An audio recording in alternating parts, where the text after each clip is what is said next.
wasiir ku-xigeenka wasaaradda arrimaha gudaha Soomaaliland u qaabilsan degmooyinka iyo gobolada Jaamac Cabdilaahi Biin oo ay wehelinayaan wasiirka hawlaha guud gaadiidka iyo guryeynta Soomaaliland Cali Xasan Cali Mareexaan barasaabka gobolka Togdheer Maxamed Ibrahim Aadan Qabo iyo sidoo kale gudida nabadgelyada gobolka Togdheer ayaa maanta si wada jira go'aamo uga soo saaray khilaafkii labada garab u kala jabiyay golaha deegaanka degmada Burco wasiir ku-xigeenka wasaaradda arrimaha gudaha Soomaaliland oo warbaahinta u akhriyay go'aamadii ay ka soo saareen khilaafkii golaha deegaanka Burco waxaanu wasiirku sheegay in ay la dhammaanba xubnaha golaha deegaanka degmadaasi cid kasta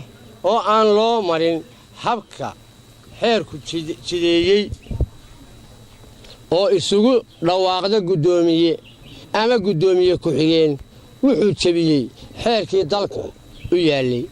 waxaana laga qaadi doonaa dembiga uu galay ciqaabtiisa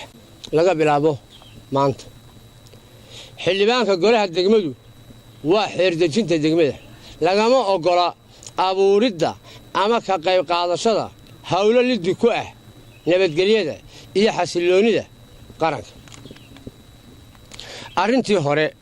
ee dhacday ee ay ku kaceen xildhibaanada qaarkood waa khayral dastuuri mana waafaqsanaa xeer nambar 23 maayarka iyo ku-xigeenka degmada Burco waa kuwii lagu doortay sida sharciga ah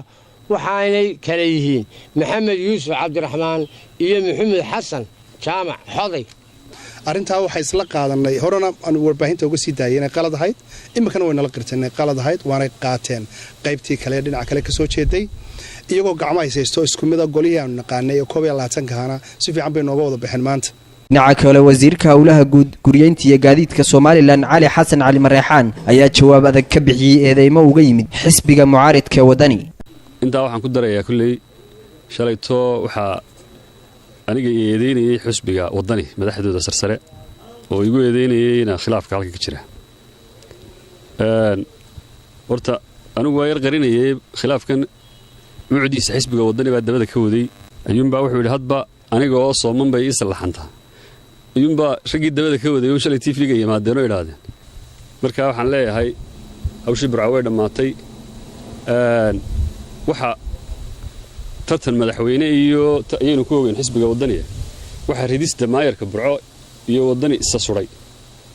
iyada ummadda ka jawaabi doonta Aadan Cabdikariin Maxamuud Aadan Garasho SBC TV gudaha magaalada Burco.